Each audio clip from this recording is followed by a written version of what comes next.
the previous function has run to check if the car is at home to set a trigger in the morning to start preconditioning. This is the main function here where it runs in that specific time in the morning that you set in the spreadsheet I showed earlier, the Google sheet I showed earlier, which says when do you want to start preconditioning. So at the exact time this function will run, and the first thing it checks is, again, is it at home? And this is, I think, to check a couple things. Maybe you moved it in the morning, so you may not need to precondition because it's not at home. Plus, sometimes I might leave a little bit earlier than planned, and if so, I don't want it to mess with the temperature setting while I'm driving, which is what it would do if you're in motion somewhere. So if it's not at home, then don't bother running this function. And then this other section here really is around getting the temperature and figuring out whether you want this function to trigger or not. And there are a couple readings in the vehicle. So one is interior cabin temperature, and one is the exterior of the car. And so I played around with this a little while. It took a couple weeks to get it right. I think what it is that part of it is your car parked outside or inside? Mine is in a garage, fortunate for me, but that also throws off the setting because then the car certainly is warmer, but then, you know, sort of representative of the overall sort of, environment, it's much colder, so it's not representative of how comfortable I want it to be in terms of heating.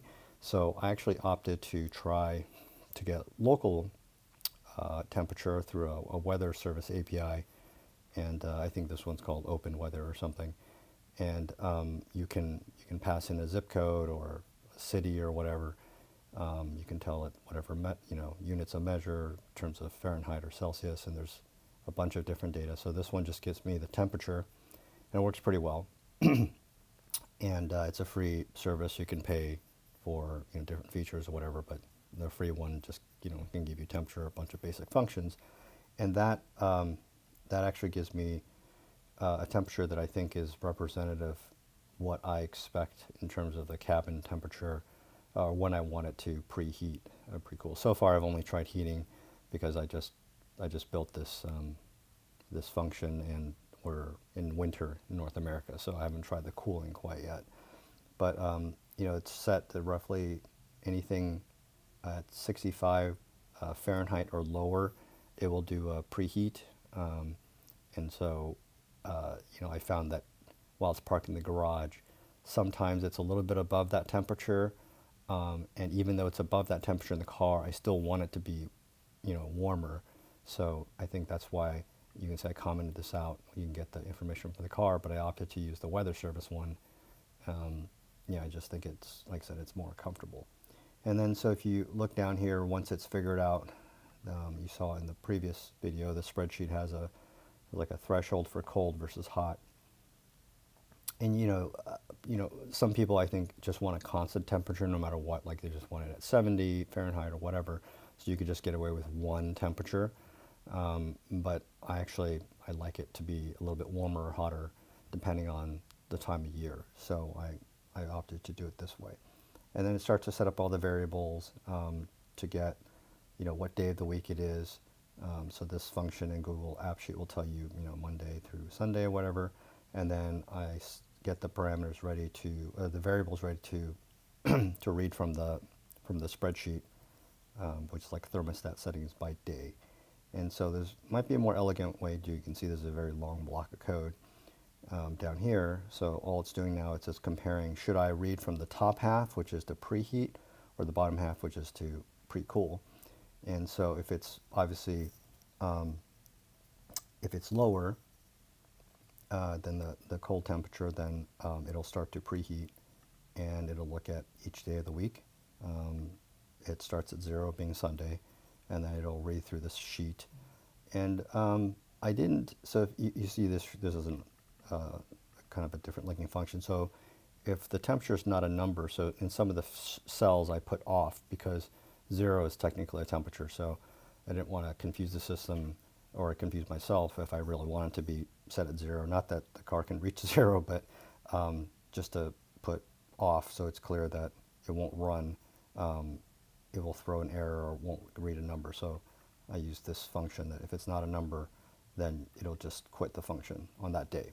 So it looks at each day and picks out the settings for all the driver side, passenger side, and then depending on how many seats are set up in the spreadsheet, mine has 5, it'll put all 5 settings of which seats you want to heat for that day. And then what's interesting is, I'm not sure why this is the case, but in the API you can see the documentation, the third index is, which is the 4th seat, it's not assigned anywhere. So it's like, driver side, front seat, passenger side, front seat, and I think it's like passenger, or driver side rear, and then center seat rear, and then passenger side rear. For some reason, this number 3 index isn't set, so you got to remember to put a placeholder for that, and then later it'll skip it. And you can see that it's the case for every one of the days of the week. And then you could have just, I guess you could have just not assigned it and then skip over it, but I think I couldn't get it to work properly, so I just put a placeholder for it. So it looks through every setting of every week. So depending on which day of the week is, it'll go to that block and then pull out the values out of the spreadsheet. And then if it's hotter, if the temperature is hotter than greater than the hot threshold, then it'll actually look at the pre-cooling settings at the bottom of the half of the spreadsheet, and then go through the same routine here, and then set all the parameters. And technically, these probably should never run, but for some reason, if you wanted to heat the seats while the car is in air conditioning or cooling, then I guess you can do that. But in general, I have these all set to 0. But just for extensibility, I'm reading the values there anyway. And then obviously, if it doesn't meet any of those conditions, i.e. it's between the hot and the cold thresholds, it just will not run at all, just because it's within temp. And then down here is where it actually starts to set the, once you've got the values, it'll start to execute the preconditioning. Now the order does matter, and it matters by type of vehicles, just because I think the way the cars are set up slightly differently in the software. But if in a Model 3, you can technically have this block, the seat heater first, and then set the car temp, and then precondition, and everything will run fine. But in my other vehicle, the Model X, for some reason, if that same order was put in here, meaning that you set the car temps for the HVAC, and then the car heater, if you set that and then run the preconditioning, the car seat heater won't run properly for some reason. It only works, the setting only works if the preconditioning has already started. So just to be consistent, I made this order the same for both vehicles. So you'll want to set the car temp first, although you can do this after you start the preconditioning, of course. I haven't tried if that has any material difference, but you can set the car temperature first and then run the AC, or the auto conditioning, the start, and then it will start the fan at the temperature you just set above, and then you run through this loop, and then it will set it according to what you had put into the spreadsheet in terms of which seats you wanted to heat. If you look at the syntax of the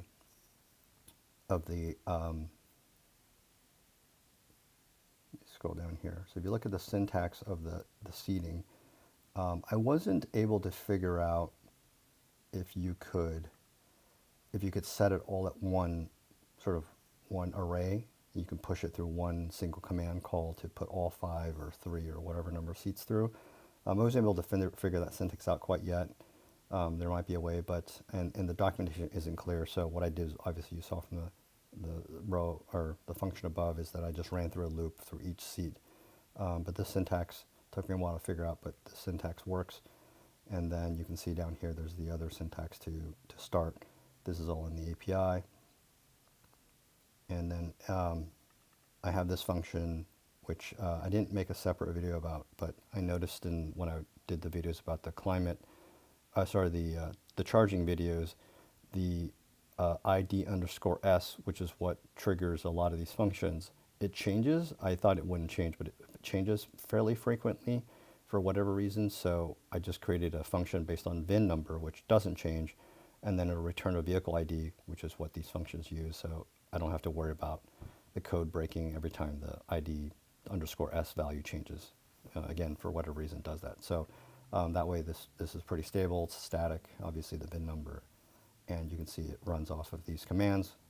And then the stop function, also the same, runs off these commands with using the vehicle ID number, which I'm passing a VIN to do that instead.